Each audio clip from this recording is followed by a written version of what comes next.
지난 시간에 락강의 에커리라는 책에서 그것은 논문을 락강이 발표한 논문들을 모아놓은 책입니다. 인용한 문장을 통해서 락강이 말하는 언유와 한유 중에서 더 우선적인 것은 환유다. 그리고 그 환유의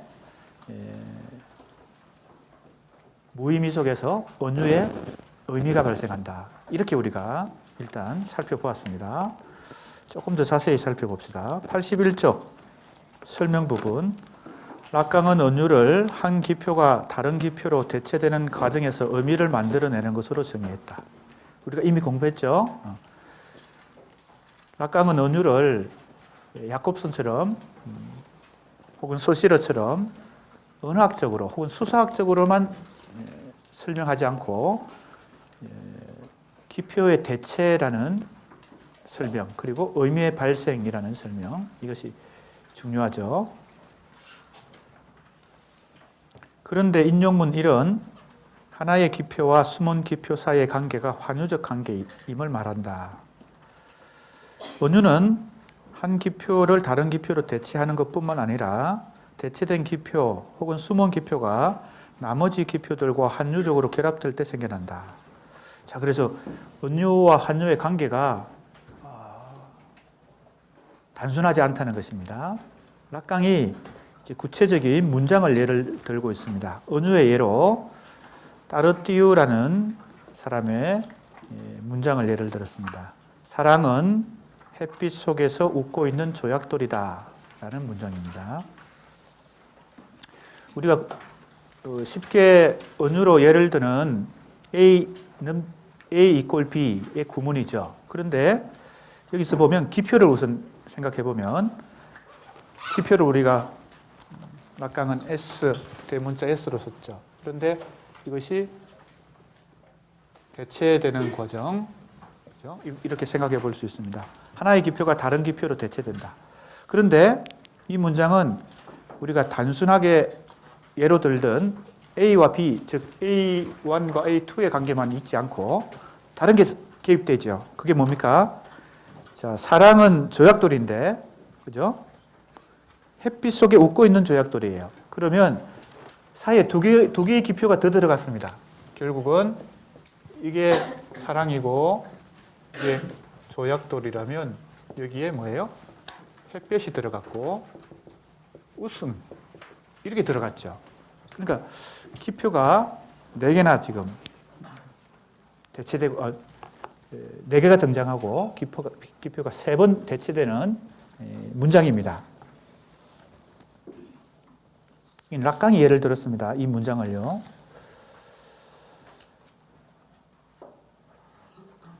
82쪽 보겠습니다.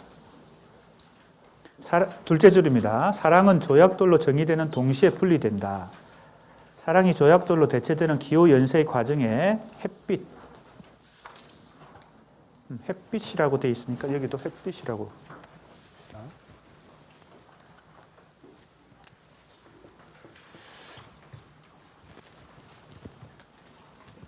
햇빛이 새로운 기표로 등장하자 사랑이라는 원래의 기표는 새로운 기표의 기이가 된다. 조약돌이라는 새로운 기표가 등장하자 햇빛이 원래의 기표는 새로운 기표의 기이가 되는 거죠. 조금 기표와 기의 관계가 서로 대체되는 복잡한 양상을 띈다는 겁니다. 이 사랑이라는 기표 속에 그 사랑이라는 이 기의가 들어있겠죠. 이것도 기표라면 이 안에 기의가 있을 테고 각각의 기의가 있을 텐데 기표와 기의 관계가 이렇게 대체되는 과정에서 복잡하게, 그렇죠? 그런데 이것은 우리가 이러한 문장을 구사하는 시인이나 이러한 문장을 시로 읽는 독자의 뭐예요? 마음속에서 아주, 그죠? 집약적으로 발생하는 어떤 대체의 과정이겠죠. 기표와 기가 계속 부딪히면서 충돌하면서, 그러면서 우리가 이 문장 하나를 읽을 때 어떤 현상이 일어나요? 의미가 계속 충돌하면서 발생하는 그 관계가 된다는 겁니다. 그런데 복잡하죠?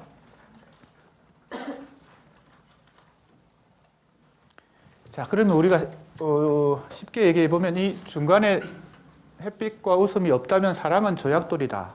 이것은 단순한 은유로 생각해 보면 내 마음은 호수요에 비교하면 상당히 그죠? 돌발적이고 이해하기 쉽지 않죠. 사랑이 왜 조약돌이냐, 그죠? 조약돌이 가지고 있는 그 기의가 이 기표가 가지고 있는 기의가 사랑이 가지고 있는 기의와 모순될 수도 있으니까요. 그런데 중간에 이 다른 기표를 거쳐서 여기 기표에 도달하기 때문에 은유가 두 번의 연결고리를 가지고 조약돌에 도달하죠.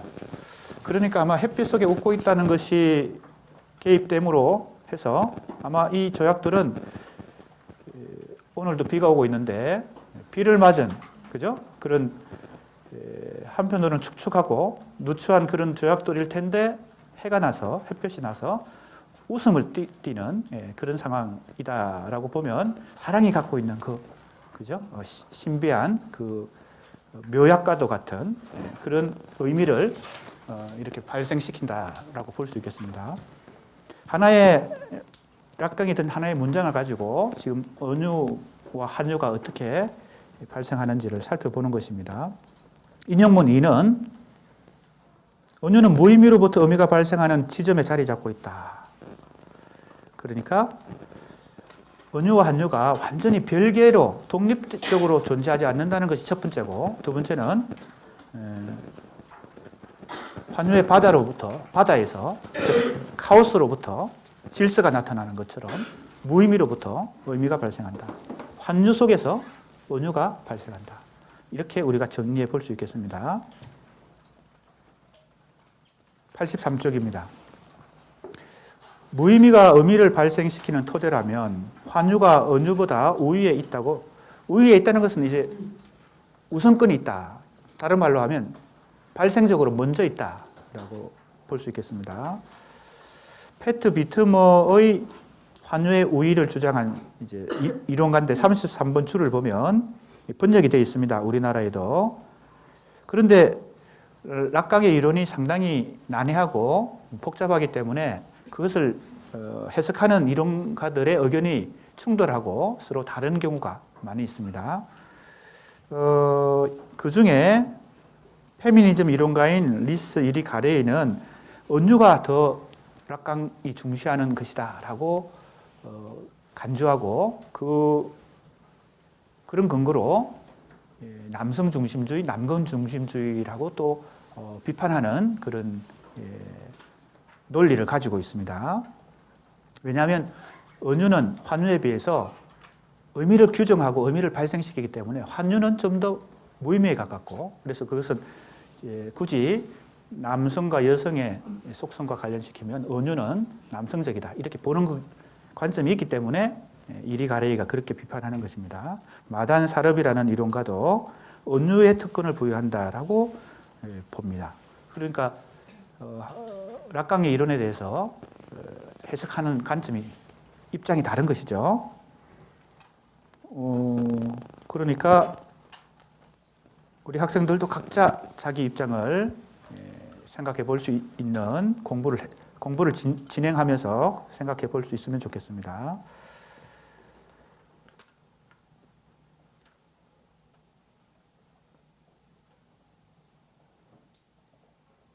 자, 거기서 조금 넘어가서 밑에서 한 8개 줄 보면 은유에서 기표의 대체는 이례적으로 끝나지 않는다. 은유의 작용은, 자, 이 말은 뭔가 하면 은유는 고정시키는 것이죠. 그죠?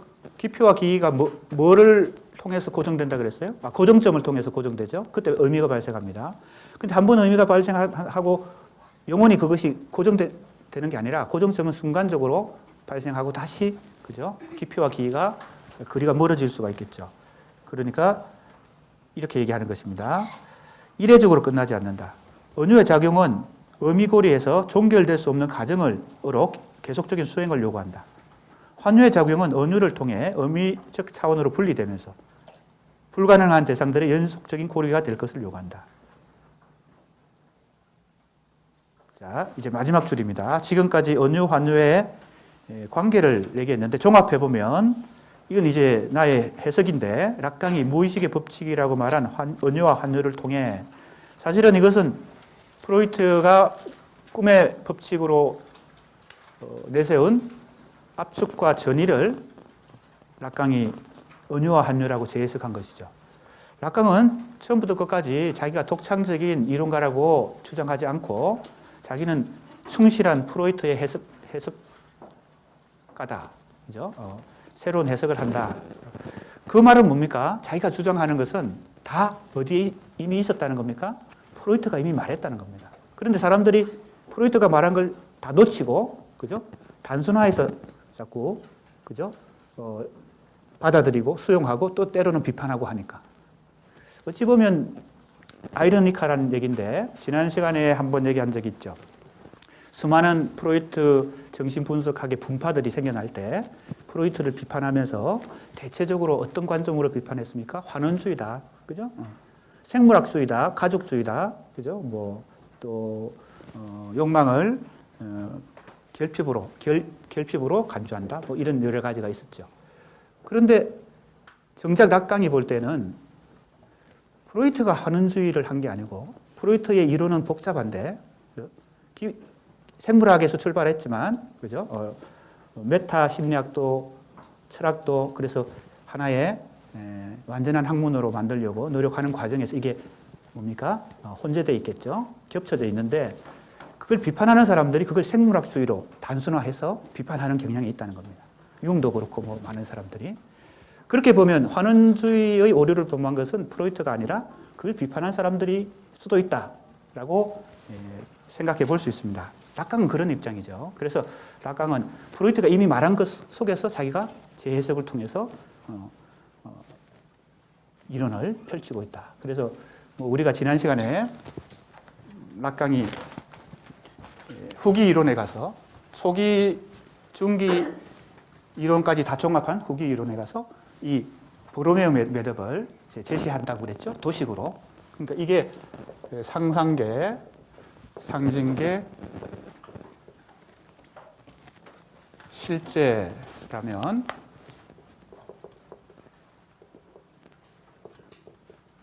이게 초기 이론이고, 그죠? 그래서 초기 이론의 대표적인 이 논문이 거울 단계라는 논문입니다. 이게 액거리에 맨 처음에 실려 있어요. 맨 처음에. 그 다음에 상징계 이론, 이게 중기 이론이에요. 후기에 가면 이 실제, 그러니까 자기가 강조하는 그죠? 영역이 이렇게 가게 되죠. 그렇다고 해서 나중에 실제만 중요하다 이렇게 생각하지 않고 이 보로메오 매듭을 제시한 이유는 뭘까요? 이것이 이렇게 세 개의 고리가 연결되어 있어야 그죠? 인간의 정신 구조가 성립한다고 보는 거죠. 어느 하나가 그죠? 다른 걸 다 집어삼킬 정도로 비대해지면 커지면 위험하다고 보는 겁니다.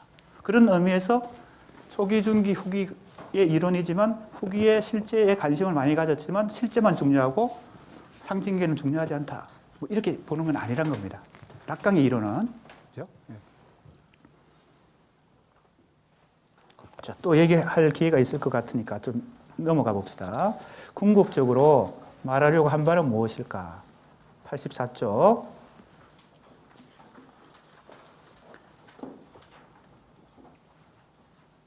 상식적으로 말하면, 대답하면 은유와 한유는 무의식이 의식의 검열을 피해 그 욕망을 성취하기 위해 사용한 수사학적 메커니즘이다. 프로이트식으로 말하면 이게 꿈의 메커니즘이죠. 꿈이 왜 생긴다고요? 욕망의 소원 성취. 그건 욕망의 성취죠. 소망 성취. 다른 말로 하면 자기의 욕망을 성취하고 싶은 것입니다. 현실에서 그걸 성취하지 못했기 때문에 꿈으로 성취하는데 또 한 가지 힘은 뭐예요? 억압이죠. 현실이 어떤 의식의 억압이 그것을 가로막기 때문에 왜곡과 변형이 일어난다. 그게 메커니즘인데 이제 락강은 그것을 수사학적 메커니즘으로 설명하고 있습니다. 그래서 여기 검열이라는 단어가 바로 억압에 해당되고 욕망을 성취 이게 바로 뭐예요? 소망 성취에 해당되죠. 프로이트의 이론을 그대로 그죠? 기본은 따르고 있으면서 그걸 재해석합니다. 무의식은 의식적 언술의 틈새를 비집고 꿈, 말, 실수, 농담, 연상작용 등을 통해 언유와 한유의 수사학으로 자신을 드러낸다. 자, 이미 우리가 여러 번 공부했습니다.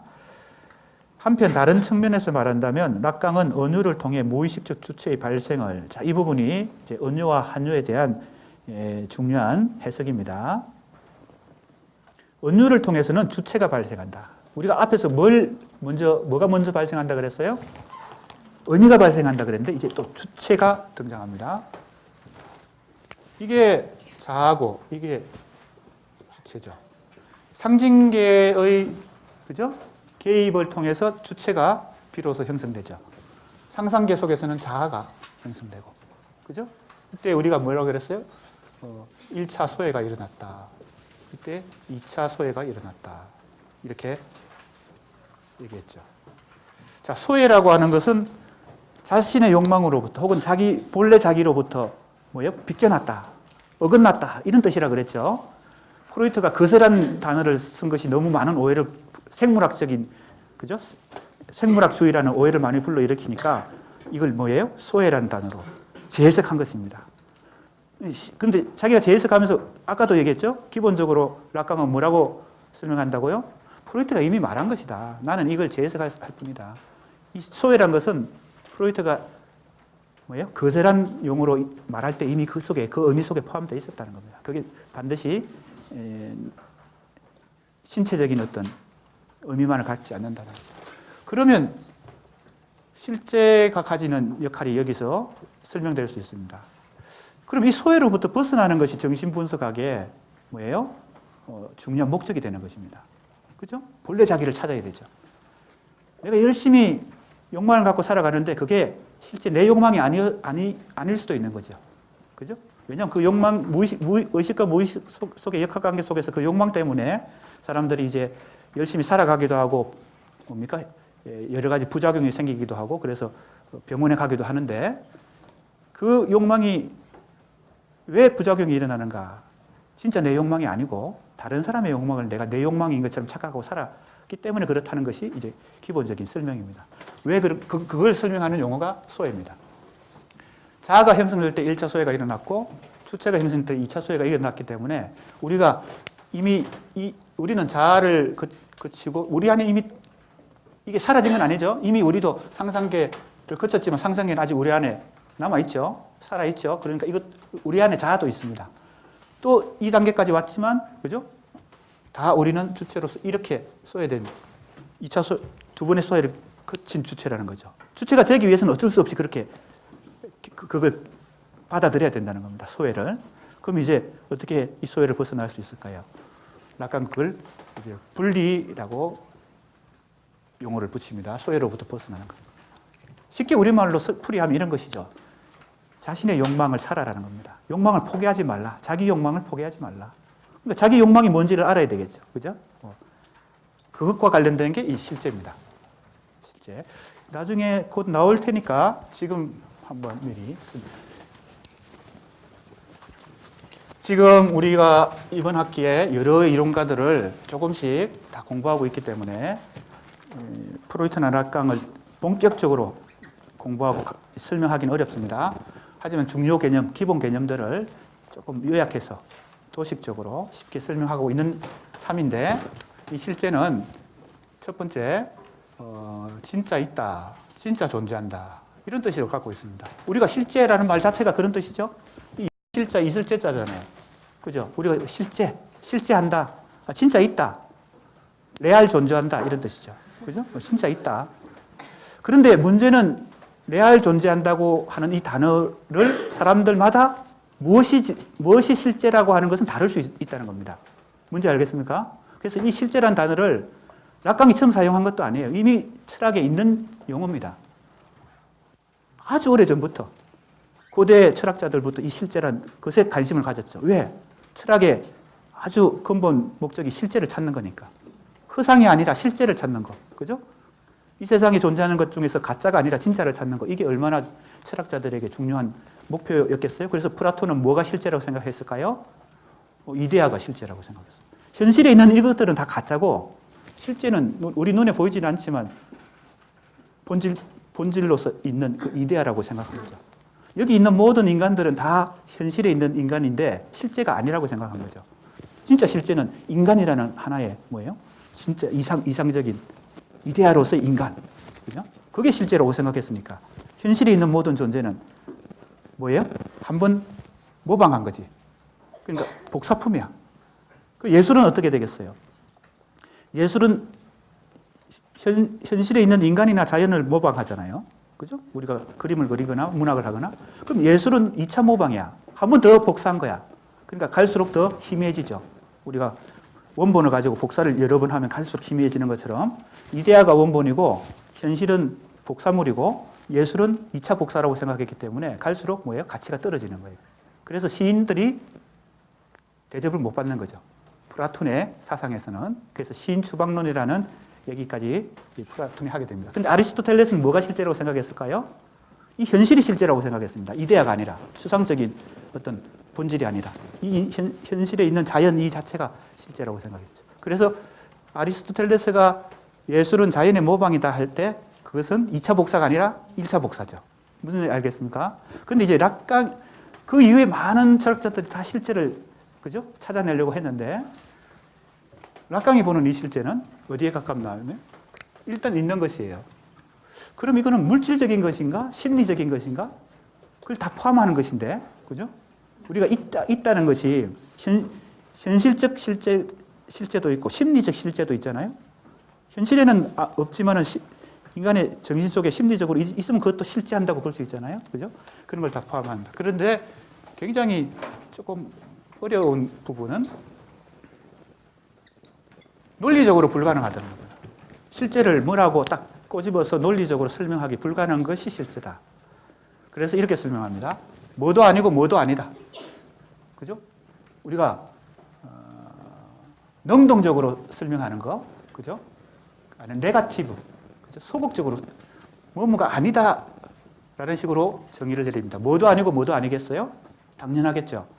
우리 학생들 이해력이 빠른 사람은 뭐도 아니고 뭐도 아닌 게 실제예요? 내가 핸드폰을 꺼놓지 않아가지고 미안합니다.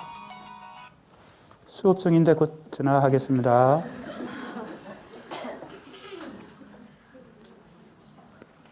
그렇습니다. 잘 얘기했습니다. 상상계도 아니고 상징계도 아닌 거. 또 아니고 상징계도 아닌 거. 그러니까 상상계로도 포착할 수 없고 이미지, 언어로도 포착할 수 없는 거. 그런 게 어디 있습니까? 그걸 실제라고 불렀다는 겁니다. 락강이. 그래서 동그라미를 이렇게, 그러나 겹치는 부분이 있다는 것이 또 중요하죠. 그죠? 겹치는 부분이, 그러니까 실제는 한편으로는 상상계하고도 이렇게 겹치고 상징계하고도 이렇게 겹치죠. 그리고 상계와 상징계도 이렇게 겹치는 부분이 있죠. 결정적으로 세 개가 같이 겹치는 부분이 있죠. 그죠? 더 나아가면 우리 학생들 좋을 것 같은데, 더 설명하면, 여기서 그만하고 진도를 좀 나갈까요? 네. 요거까지만 설명하겠습니다. 실제는 그런 것이다. 실제는 그런 것이다. 자, 한번 보겠습니다.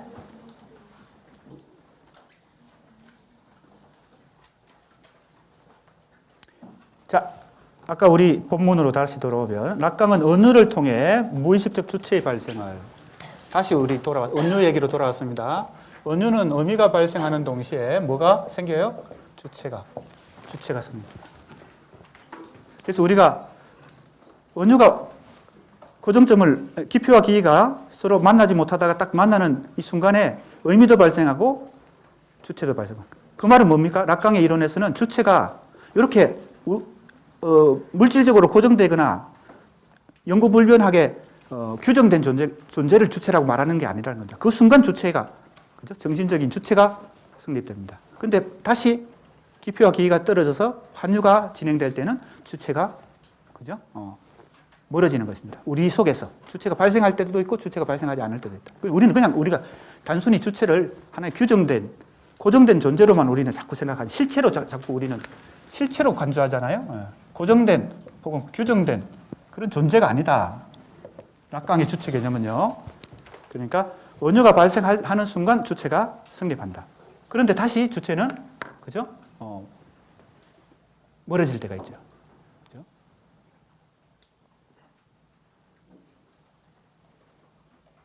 그러니까 어떤 사람이 어떤 존재가 환유 속에서 흘러다니는 정신구조를 갖고 있을 때는 주체가 아닌 것이죠. 그죠? 그럴 땐 집에 잘 못 갈 수도 있죠. 그죠? 너무 술이 취하면 환유의 세계에 빠지죠. 그래가지고 집에 못 갈 수도 있죠. 약간 농담을 했습니다. 예.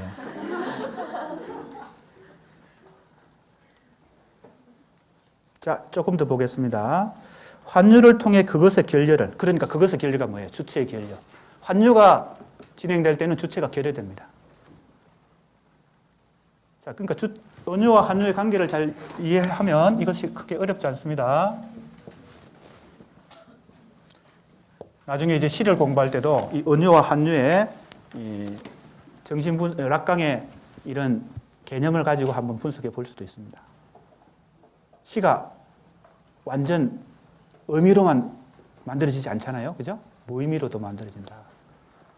의미로만 100% 충만한 언어로 시를 쓴다면 그건 시가 아니겠죠. 그래서 시는 우리가 논문을 읽거나 수필을 읽을 때와는 달리 난해성이 있는 것입니다. 다 이해하기 어려운 부분이 있는 것입니다. 환유를 통해 그것의 결렬을 기표의 사슬로 대체하는 욕망의 지속. 그러니까 이때는 주체라기보다는 주체가 뭡니까? 결렬을 결핍이 되면서 욕망이 지속된다. 이렇게 했습니다. 그 다음에 인용한 두 개가 있습니다. 이것도 에크리에서 인용한 것인데 읽어보겠습니다. 만약 내가 종교적 위선과 철학적 가식이 지속된 수세기 동안 아무도 명백히 말하지 않았던 이 사실을 말한다면 당신은 화나게 할 것이다. 그렇죠? 명백한 사실인데 아무도 이걸 말하지 않았어. 그것은 언유가 존재에 대한 질문과 관련되며, 자, 그러니까 언유는 주체와 관련된다. 다른 말로 존재와 관련된다. 존재에 대한 질문이 언유와 연결된다. 환유는 그것을 결려, 그죠? 주체의 결려, 혹은 존재의 결려. 근데 락강은 언유는 좋고 환유는 나쁘다 이렇게 가치 평가를 한 건 아닙니다. 그 속성을 얘기한 것입니다. 화를 내는 사람들은 선동자이거나 희생자인데 양자는 휴머니즘적인 사람과 자신의 의지에 반하여 그가 진빛과 돌이킬 수 없는 싸움을 벌이는 사람이라는 점에서 상통한다.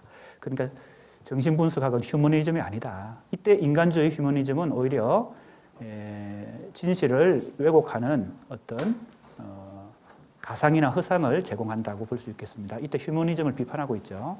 2번입니다. 기표에 대한 나의 정의는 다음과 같다. 다른 정의는 없다. 하나의 기표는 다른 기표에게 주체를 표상하는 것이다. 그러므로 이 나중의 기표는 주체를 표상하는 모든 다른 기표들에 대해 기표가 된다. 자, 기에 대해서 별로 얘기하지 않죠. 기표를 중심으로 설명하고 있습니다. 그래서 기표와 락강의 이론에서는 기표와 기의 관계, 이게 우선권이 있고 언유와 환유 속에서는 환유의 우선권이 있다. 물론 이 환유와 언유의 관계에 대해서는 의견이 다른 사람들도 있습니다. 락강 이론을 해석하는 사람에 따라서 아까 앞에서 한번 얘기했죠. 내가 볼 때는 이제 환유가, 왜냐하면 에커리에서 이런 문장들을 근거로 삼아서 그렇게 해석할 수 있습니다. 주체는 모든 다른 기표들이 아무것도 표상할 수 없다는 것을 의미한다.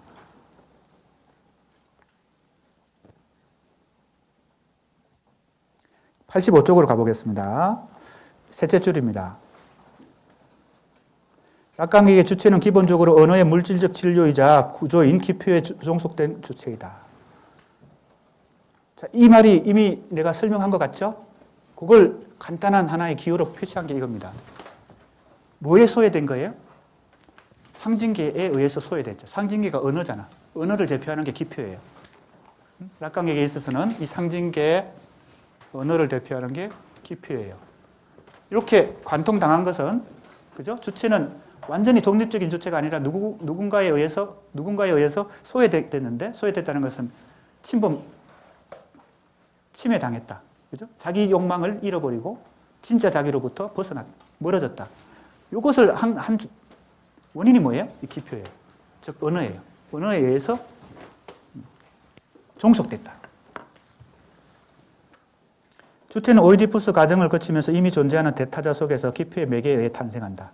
락강의 은유 개념은 무의식적 주체의 상징적 탄생을 설명하는 개념틀이다. 자, 주체가, 그죠? 여기도 주체가 나왔죠? 주체가 탄생한다. 그죠? 은유가 발생했을 때 주체가 탄생한다. 근데 이 주체는 무의식적 주체다. 그죠? 우리 의식적 주체가 아니라 무의식적 주체다. 락강은 주체가 기표로 대체되면서 상징계에서 탄생함을 설명하기 위해 은유의 개념을 활용하는 것이다. 그러니까 지금 이 기표가 등장하는 모든 이 락강의 개념들, 이론들은 이 이론에 속하는 거죠. 상징계 이론에 다 속하는 거죠. 자, 내가 요약해서 지금 설명했는데 이해가 안 되는 사람도 물론 있을 것 같습니다만 상징계, 언어, 기표의 이론이 다 이 이론에 속해요. 이게 중기 이론이에요. 초기 이론, 중기 이론, 후기 이론. 지금 실제까지 더 이해하기는 지금 나중에 우리 학생들이 차차 차후에 공부하기로 하고 최소한 요거 두 개는 이해할 수 있으면 좋겠습니다.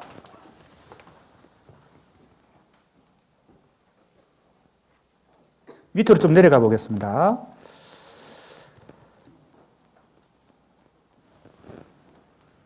한편 환유는 수사학적 의미로 인접성에 근거한 단어들의 자리 이동을 의미하지만, 자, 환유를 수사학적으로 보면 이렇게 설명할 수 있죠. 인접성이고 단어들이 이동한다.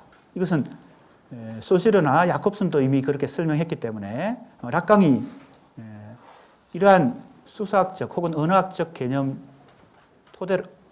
토대로 환유 이론을 펼치는 것은 이미 우리가 알 수 있습니다. 의미하지만 락강은 이를 기표들의 연결을 가능케 하는 법칙으로 간주한다. 락강의 환유 개념은 무의식적 주체의 결여. 자, 이게 아까도 여기 정리를 했으니까 이것은 주체의 발생이고 이것은 주체의 결여입니다. 그래서 주체가 결여되지만 뭐가 활동을 시작하는 거예요? 욕망이 활동을 시작합니다. 욕망은 하나의 주체로 고정되려고 하지 않은 속성을 갖고 있으니까. 주체가 발생되고 이때는 주체가 결여되는데 오히려 이 결여 때문에 욕망이 활성화되는 것입니다. 이 지점도 쟁점 중에 하나죠. 그죠? 내가 한번 얼핏 설명했죠? 욕망을 결여를 기본으로 설명하려고 하는 것이 프로이트 락강 이론이라고 볼 수 있는데 그 결여를 나쁜 것으로 부정적인 것으로 간주하고 그걸 비판하는 대표적인 이론이 들레즈 가타리의 분열 분석입니다. 그래서 자신들의 이론을 정신분석의 개념과 다른 이름을 붙인 거죠. 분열 분석이다. 그래서 안티 오이디푸스. 오이디푸스 이론에 반대한다. 다른 말로 하면 프로이트 이론에 반대한다. 그게 이제 우리가 이번 학기에 공부하지 않지만 이 교재에 나옵니다. 들레즈 가타리 이론이에요. 그죠? 이번 학기에는 그것을 공부하지는 않습니다만 물론 그것도 그 쟁점에 대해서도 많은 논란이 있습니다. 그죠? 의견들이 다 갈립니다. 그죠? 프로이트 락강 이론을 존중하는 사람이 있고 들레즈 가타리 이론을 존중하는 사람도 있고 그래서 그것이 대립구도를 형성합니다. 근데 한 가지 분명한 사실은 들레즈의 이론 속에서도 프로이트의 이론이 기본 구도로 수용이 됩니다. 그 안에서 그죠? 비판의 지점을 찾아내는 것이죠. 그렇기 때문에 크리스테바라든지 이리가레이 같은 뭡니까? 페미니즘, 정신분석학에 근거한 페미니즘입니다. 그들도 다 프로이트 이론을 토대로 그 안에서 비판의 지점을 그래서 강조점을 자기 강조점을 찾아내는 것이죠.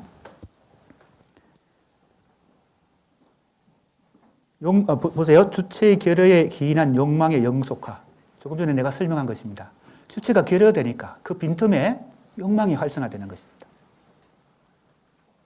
그런데 들레즈 가타리는 충만한 욕망을 요구합니다. 그러니까 그것은 이 지점에서 서로 의견 차이가 있다는 걸 알면 되고요. 좀 더 공부하고 싶은 욕망이 들죠? 그죠? 왜 욕망이 들까요? 다 모르기 때문에 욕망이 드는 겁니다. 그죠? 호기심이 왜 생길까요? 계려가 좀 있기 때문에 더 내가 공부해봐야 되겠다. 그래서 우리 학생들 이 공부에 대한 욕망을 많이 가지고 더 탐구해보고 각자 평가해보기 바랍니다. 다른 사람이 이렇게 비판한다고 나도 따라 비판하고 이게 제일 학문적으로 안 좋은 태도입니다. 알겠습니까? 남들이 이렇게 비판하면 그게 정당한 비판인가? 자기가 직접 확인해보고, 그죠? 그렇게 또 비판하려면 제대로 알아야 비판하니까 프로이트부터 공부하고 라깡도 공부하고 들레즈도 공부하고 크리스테바도 공부하고 이리 가리에도 공부하고 해봐야 되겠습니다. 물론 안 하는 것도 자유입니다. 예. 자, 그 다음에 욕망의 영속화를 설명하기 위한 개념틀이기도 하다. 욕망은 존재의 결핍, 즉 결여를 기표의 연쇄고리를 통해 환유적으로. 자, 그러니까 환유라고 하는 것은 결여와 관련돼 있고 욕망의 그죠? 지속과 관련돼 있다. 이렇게 지금 우리가 앞에서 공부한 은유와 한유에 대한 기본 설명에 덧붙여서 이제 조금 더 은유와 한유가 어떤 의미와 기능을 하는지 조금 더 살펴보았습니다. 이거 내 이론이 아니고 락강이 한 것을 내가 정리해서 알려주는 것입니다. 결국 락강이 정신분석적 수사학인 은유와 한유를 통해 궁극적으로 보여주려 한 것은 기표에 대한 주체의 의존과 주체가 기표에 종속한다는 겁니다. 이게 불쾌하고 싫지만, 그죠? 학문이라는 것은 내가 좋다고 생각하는 거, 그죠? 나한테 유리한 것만 찾아내는 게 학문이 아니죠. 불쾌하지만 인간은 락강이 생각에는 주체가 성립하려면 기표에 의해서 소외되어야 된다는 겁니다. 즉 언어에 의해서 내 욕망을 순수 내 욕망 혹은 진짜 내 욕망을 일정 정도 언어의 담보로 맡겨야 내가 주체로서 활동할 수 있다는 겁니다. 근데 그걸 넘어설 수 있는 가능성을 이제 뭐에서 찾는 거예요? 이 실제에서 찾는 것입니다. 락강의 이론에서는 그래서 실제 개념이 중요하게 등장합니다. 그게 락강의 후기 이론입니다. 그러니까 상상계, 상징계, 실제 이론. 지금 상징계에 대해서 얘기하고 있는데, 그죠? 이 소외된 주체가 어떻게 이걸 소외를 벗어날 수 있을까? 진짜 자기 욕망을 어떻게 찾고 욕망을 양보하지 않고 자기 욕망을 살아갈 수 있을까? 그게 이제 실제와 관련돼요. 그래서 아까 그 단어가 분리입니다. 여기서부터 분리되어 나와야 된다. 기표에 대한 주체의 의존과 그것을 그래서 그것을 넘어가는 것이 다 이게 이제 실제 이론입니다. 실제. 이 단계가 그거거든요. 기표를 넘어가는 것이 실제입니다. 자, 아까 뭐라고 설명했어요? 이 실제는 이것도 아니고 이것도 아니라 그랬잖아요. 이게 바로 기표잖아요. 기표의 세계를 넘어가는 거, 즉 언어의 세계 혹은 우리 사회가 요구하는 어떤 상징 질서, 모든 상징계 속에서 우리는 살아가고 있는데, 그죠? 그래서 중간고사 열심히 노력해서 시험을 봐야 좋은 점수 얻고, 그게 다 상징 질서 아니에요, 그죠? 거기에 따라서 점수에 서열이 생기고, 뭐 A, B, C, D 등급이 생기고, 이게 다 상징 질서죠. 그죠? 그 상징계를 넘어서는 이게 바로 실제다. 왜? 실제는 이것도 아니고 이것도 아닌 것이니까. 그러나 존재하는 것인데 논리적으로는 설명하기 어려운 어떤 이 실제의 영역이 있다. 그걸 찾아가야 되겠죠? 자, 그 얘기가 지금 좀 나옵니다.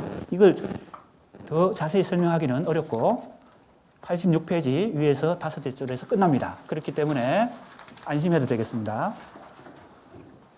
기표에 대한 주체의 의존과 그것을 넘어서 불가능한 향유로 향한다 그랬어요. 이때 불가능한 향유, 이 자리에 뭐가 올 수 있을까요? 아까 불가능하단 말이 나왔잖아요. 그죠? 이 자리에 원래 실제가 올 수 있는데 실제와 이 향유가 깊이 관련되어 있습니다. 그래서 이걸 실제라고 하는 이 영역하고 향유라는 영역, 이게 관련되어 있어요. 자, 향유에 대해서만 설명하고 마무리하도록 하겠습니다. 30분 정도 남았으니까 우리 학생들 피드백을 좀 할 수 있도록 하겠습니다. 향유는 실제와 관련됩니다. 근데 이 향유는 뭘까요? 각조를 좀 보겠습니다. 불어로는 주의상스입니다. 주의상스. 그래서 이걸 우리말로 번역하기가 쉽지 않기 때문에 많은 사람들이 향락이라고 번역하기도 하고 향유라고도 번역하는데 왜 번역이 쉽지 않은가 하면 이 주의상스가 가지고 있는 속뜻에, 자, 한번 보세요. 38번 각조를 읽어보겠습니다. 향유는 충동을 가진 인간이 육체에서 체험하는, 그러나 결코 말로 표현할 수 없는 느낌, 즉 정서적인 면을 강조하는 체험이다. 자, 말로 표현할 수 없다. 이 말이 중요합니다. 이게 말로 표현할 수 없는 것이 실제이기 때문에 그 향유는 이 실제의 영역 속에서 경험하는 어떤 경험입니다. 이건 정서적인 것이기도 하고 육체적인 것이기도 합니다. 조금 더 읽어볼게요. 쾌락 원칙을 위반한 충동이 겪는 고통, 즉 죽음 충동에 접근하는 고통스러운 쾌락이 향유이다. 자, 죽음 충동이란 것은 프로이트의 용어입니다. 그러니까 프로이트를 재해석하면서 프로이트가 말한 죽음 충동을 이 주의상스 개념으로 재해석하고 있습니다. 자, 설명이 이제 더 이상 나가면 안 되기 때문에 이건 이제 우리 학생들이 찾아보기로 하고 프로이트의 죽음 충동이 뭐냐 이걸 락강이 주의상스라는 개념으로 재해석한다. 그런데 이것은 신체적인 경험인 동시에 정서적인, 그죠? 정서적인 경험이고 이것을 간단하게 정의를 내리면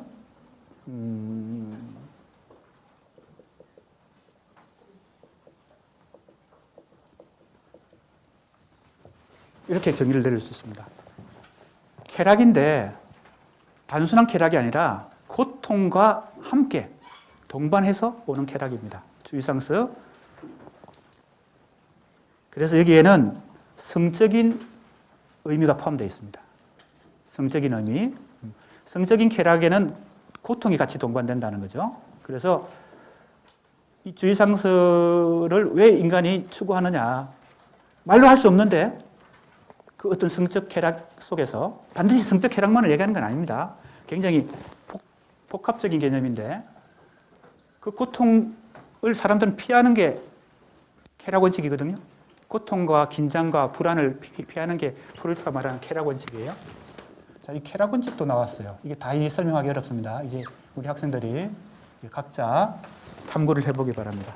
그런데 프로이트가 쾌락 원칙이 인간에게 중요한 기본 본능이라고 생각했는데 이것은 조금 전에 얘기했듯이 긴장과 고통과 불안과 이런 걸 피하는 것입니다. 평온한 상태. 그죠? 평온한 상태. 잠잘 때 제일 평온하다고 볼 수 있죠? 그죠? 평온한 상태를 추구하는 것이 인간에게는 쾌락 원칙입니다. 소위 말하는 쾌락을 추구하는 게 아닙니다. 그죠? 어떤 엑스타시 추구하고 이런 게 아닙니다. 평온함을 추구하는 게 쾌락 원칙인데 죽음 충동은 이 쾌락 원칙이라는 대원칙을 위반하는 것입니다. 프로이트가 나중에 이걸 발견하고 자기가 생각했던 이 원칙에 어긋나기 때문에 굉장히 새롭게 이 이론을 제시하게 됩니다. 죽음 충동은 오히려 쾌락을 추구하는데 고통이 동반되는 것입니다. 고통은 피하는 것이 인간에게 그죠? 당연한데, 즉 쾌락 원칙을 추구하는 게 당연한데 어떤 경우에는 고통을 오히려 즐기려고 한다. 고통을 받아들이고 싶어 한다. 그죠? 네. 그렇게 설명했습니다. 그게 죽음 충동인데 자살 충동이하고 다릅니다. 우리가 프로이트가 너무 통속적으로 자꾸 오해되는 경우가 있고 그래서 비판 많이 받는데 자살 충동하고 죽음 충동은 다른 것입니다. 그걸 재해석한 게 주의상스입니다. 그런데 이게 왜 실제 이 영역하고 주의상스가 관련이 있다고 할까요? 인간은 고통을 피하지 않고 고통을 경험하면서 오히려 거기서 쾌락을 느끼는데 그 경험이야말로 언어의 세계, 이미지의 세계로부터 벗어나서 진짜 실제를 찾는 하나의 욕망의 돌파구가 된다는 겁니다. 물론 여기 주의상스라는 단어에는 성적인 쾌락이라는 의미도 들어 있습니다. 왜냐하면 정서적인 것과 신체적인 게 같이 포함되어 있으니까. 자, 여기까지 하겠습니다.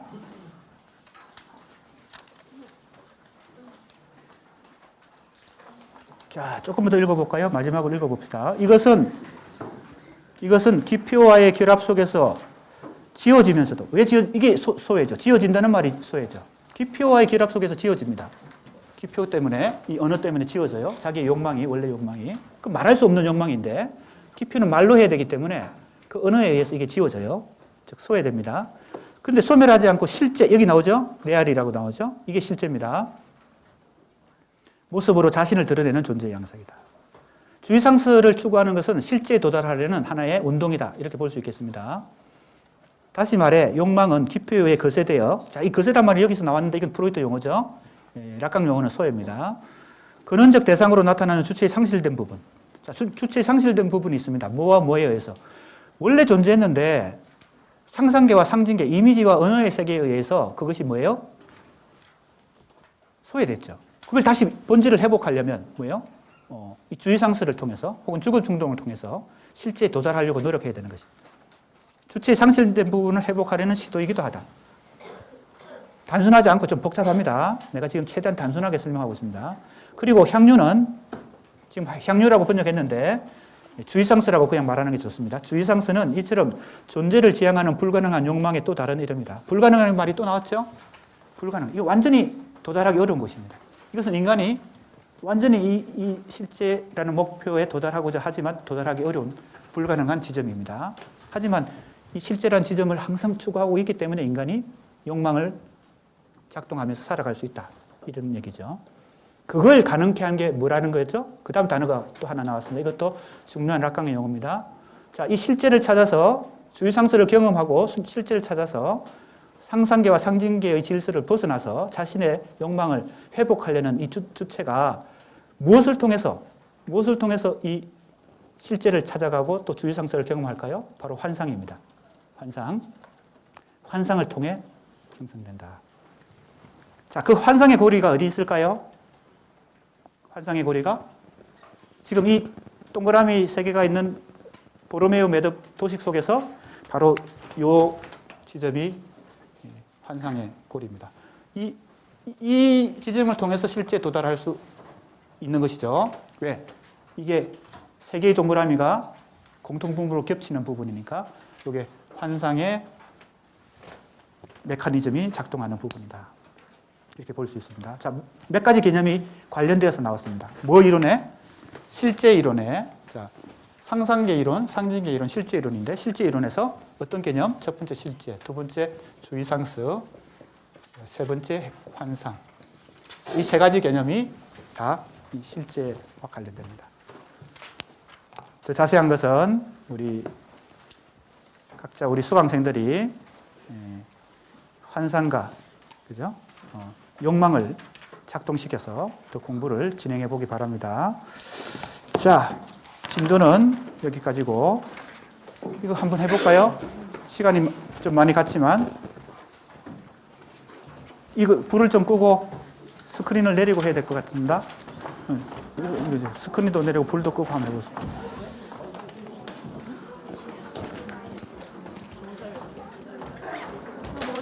아니. 이게 안 보일 것 같은데? 좀, 조교들 이거 좀 한 칸 내려줄까? 아니, 옆으로 치울까요? 옆으로 치워보자. 옆으로 치워. 됐어. 자, 한번 쏘아보세요.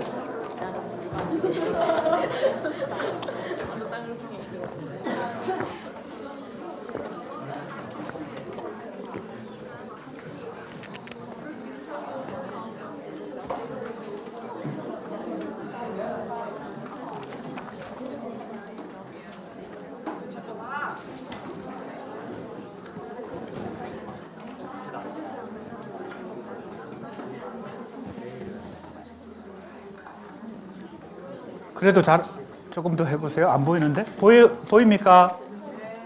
잘 안 보이죠? 그래도 보입니까? 한번 보겠습니다.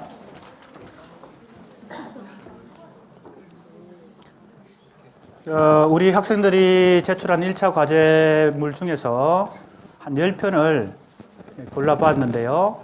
다 하기 어려울 것 같습니다.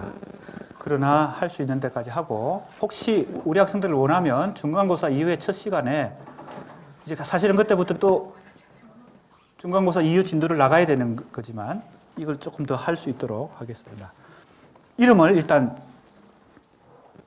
가리고 나름의 의견 부분만 따왔습니다. 본인은 이게 자기 건지 알 텐데 다른 사람들은 모를 것 같습니다. 자, 1. 수사학과 교육학.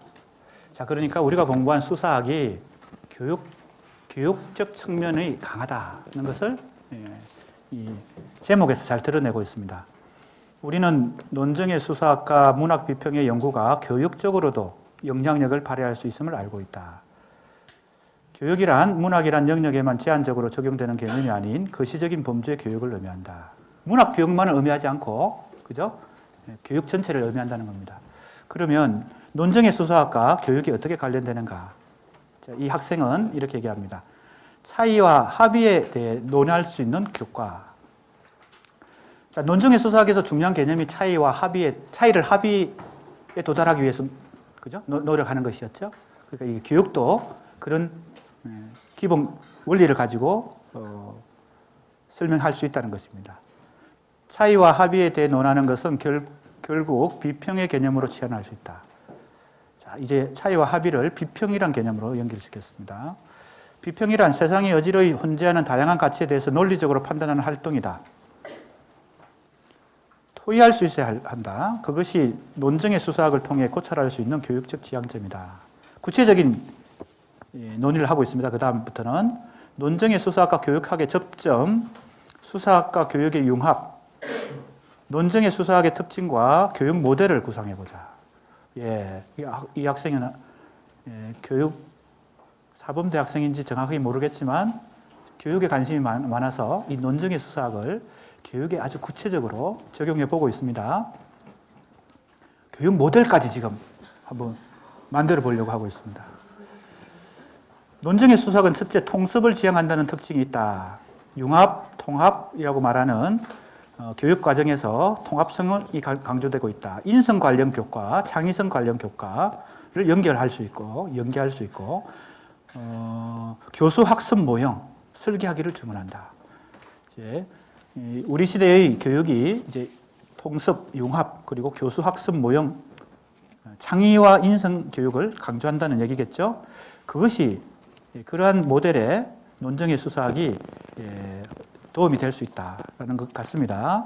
인지적, 정의적, 심동적 차원에서 고루 우수한 인간을 교육하기 위해서 강조되는 게 통합적 교과이다. 둘째, 논정의 수사학은 의사소통 맥락을 강조한다. 의사소통 이론이기도 하죠. 그래서 이 맥락이라는 절대적 진리를 거부하고 맥락에 따른 담론 형성을 추구한다. 청중은 중요한 의사소통 주체가 된다. 하버마스의 의사소통적 합리성에 기반을 둔다. 그 다음으로 좀 내려가서 이제까지 교수 학습 모델, 수업 방식은 교수자에 의한 강의의 형태를 띠었다. 내 강의도 그런 것 같습니다. 이 모델에는 청중이나 맥락이 개입할 여지가 적다. 그래서 이런 피드백을 하는 거 아니겠습니까? 네, 강의 위주의 수업이지만 그래서 피드백 시간을 갖고 우리 학생들의 의견도 같이 공유하려고 지금 하고 있는 것입니다. 그러나 수업 모델에 청중이 개입하는 순간 그 형식은 굉장한 변화의 계기를 맞이할 것이다. 수업이 교사 학생의 이분법적 체계로 구성되는 것이 아니라 교사 학생, 학생 학생, 학생 교사 복합적인 체계로 구성되기 때문이다. 모둠을 짜서 문제를 설정하고 토론을 하고 학습해 나간다. 문제 해결의 과정에서 질문하기도 주장하기 질문하기를 반복한다. 그래서 청중의 역할을 자처하고 조력자 역할을 하고 화자, 청자, 청중이 누구나 될 수 있다. 그래서 역할을 뭡니까? 서로 교환하면서 다양한 학습의 주체가 될 수 있다는 것이죠. 셋째, 평가가 정도에 의한 것임을 강조한다. 평가는 교육학적 의미에서의 평가와 청의가 다르다. 그럼에도 불구하고 교육평가에 대해서 가치가 있는 일이다. 이렇게 얘기하고 교육평가, 교육 방식까지도 지금 정도라고 하는 것을 지금 한번 도입해 볼 수 있다는 얘기를 하고 있습니다. 수사학이 메타학문으로서의 지혜를 가지는 것과 연계해 생각하면 이해가 쉬울 것이다. 메타의 수사학, 메타의 논정 행위 이론은 교육에 어떤 제안을 할 수 있는가? 첫째, 이제 앞에서 했던 얘기를 다시 총정리하는 것이 후반부입니다. 첫째, 둘째, 셋째. 아주 구체적으로 논정의 수사학을 교육 현장에 관련시켜서 좋은 논의를 했다고 생각이 됩니다. 토론을 하면 좋을 텐데요. 지금 우리 학생들의 이 나름의 의견을 소개하는 것도 지금 시간이 좀 부족해서 자유 토론을 좀 더 하면 좋을 텐데 조금 아쉽습니다. 그 다음 두 번째, 이 같은 학생입니다. 그죠? 정신분석학과 원초성이라는 제목이고요. 젠더 문제에 관한 것인데 프로이트 중심으로 정신분석학은 초자의 세계를 아버지에 빗댄다. 그래서 아버지란 과연 젠더 문제로 환원되어 논의되는 것일까? 그 다음 페이지에 아버지의 비유, 거세의 비유, 주된 대상이 되었다. 비판의 대상이 되었다. 일면 타당한 것으로 보인다. 이런 의견을 제시하고요. 그 다음에 페니스 개념이 아닌 상상계의 팔루스를 활용해서 정신분석 이론을 설명한 것을 들 수 있다. 그래서 이 아버지, 어머니, 그리고 팔루스 개념 이런 것도 지금 언급하고 있습니다. 예, 더 자세히 읽어보고 싶지만 조금 요약해서 해보기도 하겠습니다. 마강수 얘기가 잠깐 나오네요. 마강수는 인간에게는 태아 회귀, 자궁 회귀의 본능이 있다. 그것은 상상계의 존재에 대한 이야기를 같이 하는 것으로 사료된다. 나 어머니 아버지의 삼각구도에서 나는 결코 승리할 수 없다. 사회에게 억압이 가해진다. 정신분석학은 언어의 세계로 비유한 것이고 젠더 문제로 환원해서 비판해야 한다는 논리 구조는 아니다. 예, 여기서도 상당히 자기 나름의 구체적인 의견들을 이 정신분석학과 관련된 여러 기본 개념들에 대해서 자기 의견을 제시하고 있습니다. 상당히 좋은 나름의 의견이었다고 생각이 되고 분량도 3페이지에 달하는 분량을 제시했습니다. 그 다음에 나름의 의견 두 번째입니다. 앞부분은 락강의 정신분석학 수사학을 배울 때 아버지와 어머니의 언어로 상정된 것이고 아버지 어머니가 차용된 것을 고민했다. 그리고 엘렉트라 콤플렉스에 대한 내용을 찾아보게 되었다. 아마 스스로 공부를 진전시켜 본 모양입니다. 엘렉트라 콤플렉스에 대해서. 또한 페미니즘에서의 반론이나 비판들도 혹시 나의 생각과 맥락을 같이 하는 것이 있는지 찾아보았다. 페미니즘 이론도 살펴보았다. 이런 얘기가 되겠습니다.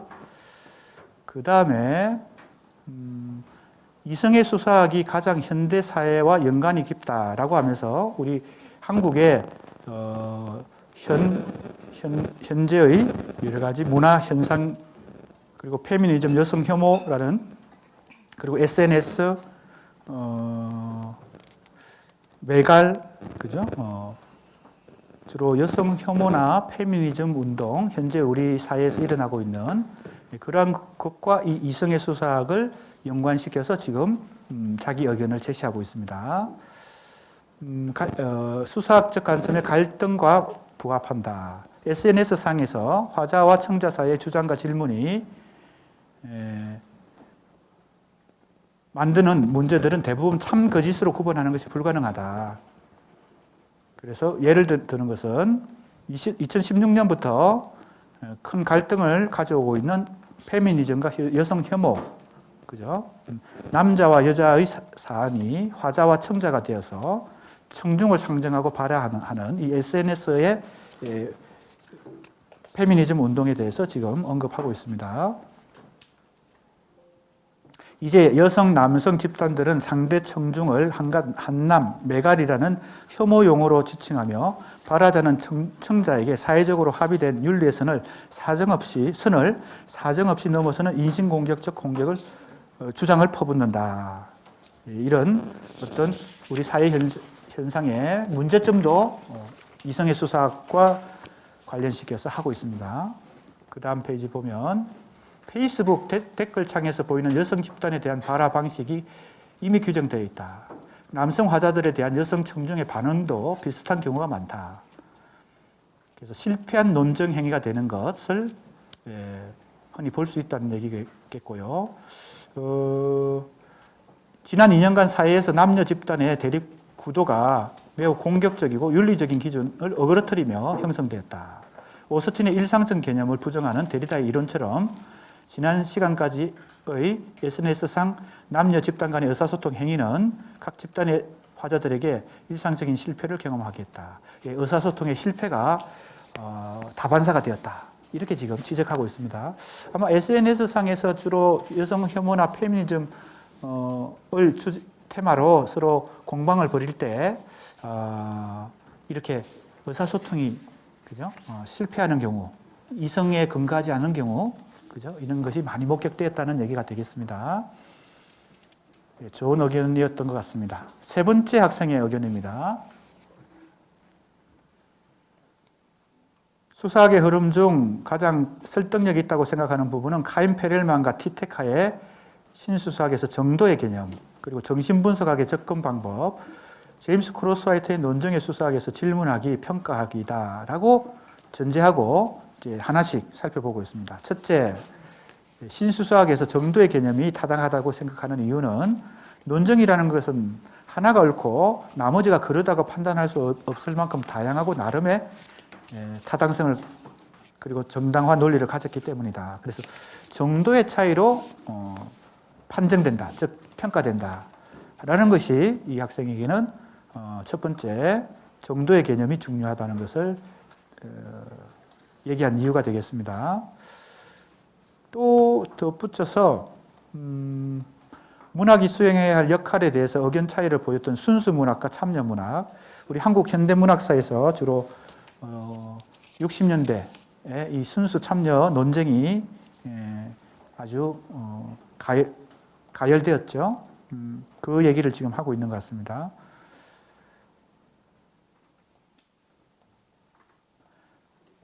예술지상주의의 결과로 나온 순수 문학의 경우도 이데올로기부터 독립해야 되겠다는 입장을 취했으나 이 또한 이러한 생각의 흐름, 즉 사상을 담고 있다고 볼 수 있다. 예를 들어 사상사에서 자유주의의 흐름에 대해서 생각해 보면 같은 자유주의라는 맥락을 갖고 있고 공통점을 지니지만 세부적으로 추구하는 방향은 다르고 참 거짓을 따지기 어려우며 정도의 차이를 보이는 논쟁들이다. 이제 우리 정의의 문제 혹은 정치의 문제까지 지금 이 관점을 지금 도입해 보고 있습니다. 이데올로기 문제 혹은 자유주의, 그 다음에 순수 문학과 참여 문학, 롤즈, 그죠? 정의론, 유명한 정의론 롤즈죠. 롤즈와 로직의 의견이 갈리고 어느 정도 자유를 보장해야 하느냐에 따라 자유라는 추상적인 개념도 적극적 자유, 소극적 자유 미묘하게 나눠진다. 그 다음에 이게 첫 번째 정도의 문제에 대한 자기 의견이고, 둘째 상당히 많은 양으로 지금 의견을 제시했습니다. 둘째, 정신분석적 수사학의 접근에 대해서 매우 긍정적이다. 생각이 글쓰기를 결정한다 해서 생각이라는 사상, 이데올로기라고 표현하기에 복잡 미묘하므로 정신분석적 수사학이 수용할 수 있다. 표현이라는 결과적 측면과 담론에 중점을 두는 경향에서 벗어나서 정상을 통해 잠재적 꿈사고에 도달하는 것처럼 표현을 통해 착상에 도달하는 과정, 이 비평의 본질에 다가가는 방법이다. 예, 정신분석학이 정상을 통해 잠재적 꿈사고를 찾아내려고 하는 것처럼 표현을 통해서 착상에 도달하는 것이 비평의 또 하나의 방법이다라는 또 의견입니다.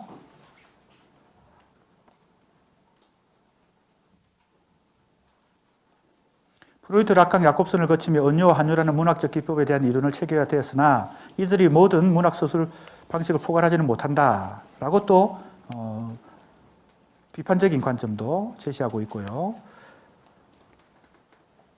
더 다양한 문학적 기법들을 설명할 수 있도록 정신분석적 접근법이 체계화되어야 한다. 조금 더 정신분석의 비평 방법이 문학을 접근할 때 말하는 거죠. 문학 비평으로서 정신분석적 비평 방법이 체계화되어야 한다. 그런 제안도 하고 있습니다. 셋째, 제임스 크로스화이트의 논정의 수사학에서 질문하기, 평가하기가 타당하다라고 얘기하고 있습니다. 그리고 화자청자 청중의 관계가 주인공 아군 또는 적군 주변 인물 축소시켜 볼 수 있다. 예.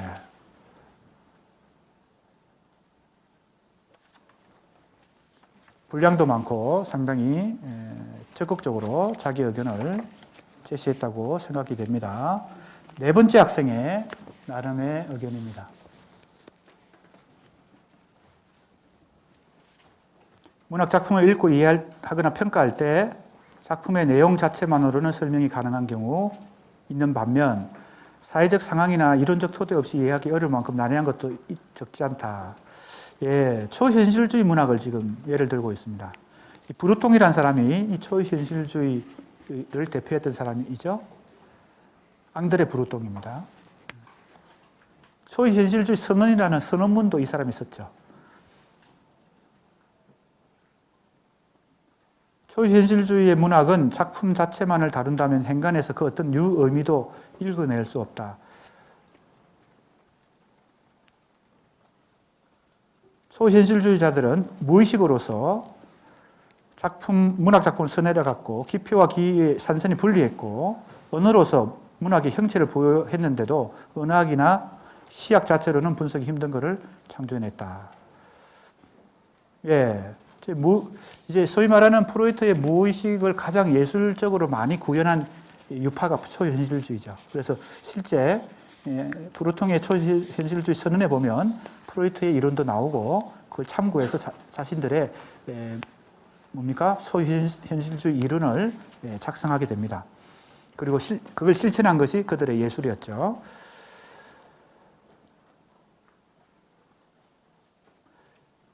그러나 결국 프로이트의 이론을 참고하되 독자적인 노선을 개발해야 했다고 알고 있다. 현대로 다가오면서 문학사에서는 전무후무한 창작 기법들이 도입되고 시학 내세 관점만으로 분석되고 이해될 수 없었다.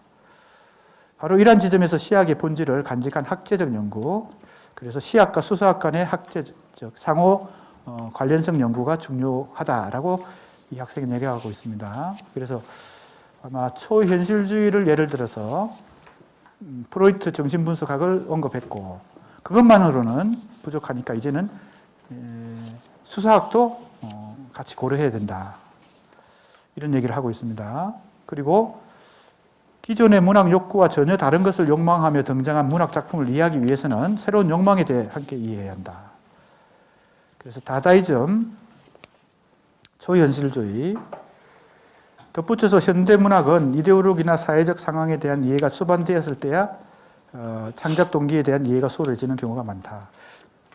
이런 필요에도 불구하고 정신분석학과의 학제적 연구 없이는 초현실주의 문학에 대한 해석도 이해도 맥락도 이데올로기도 파악이 불가능할 것이다. 하나 윤리성에 대한 기준이 두터워지고 있는 현 시대에 언어 표현의 윤리성까지도 점검하는 새로운 시각이 필요하다.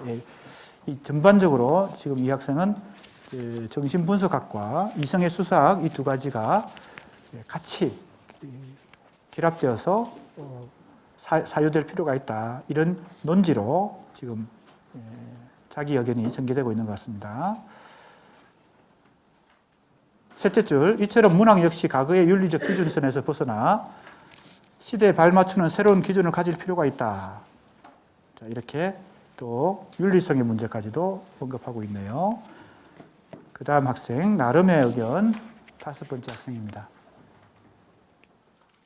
가장 와닿는 것은 페렐만과 티테카의 이론, 신수사학 논정행위 이론이다. 청중의 존재를 강조하고 또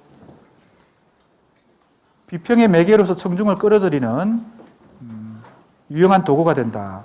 5월 9일 대선이 그러한 맥락이다. 청중의 지지도에 의해서 결정된다. 이거 이제 대선을 예를 들고 있습니다. 정치적인 현안을. 그리고 대통령 탄핵, 세월호 인양, 유나이티드 에어라인 보이콧 등 매일매일 일어나는 현상, 그것도 논정의 척도는 청중의 물결에 좌우된다 해서 주로 페렐만과 티테카의 신수학 중에서 청중 이론을 이 학생이 주로 논점을 삼아서 다양한 오바마의 연설도 지금 언급하고 있고요. 다양하게 시간이 부족한 것이 아쉽네요. 이 학생 것도 조금 더 자세히 읽어보고 싶고 또 지금 5명 했는데 5명이 더 남았는데 좀 시간이 한계가 있어서 여기까지 하도록 하겠습니다.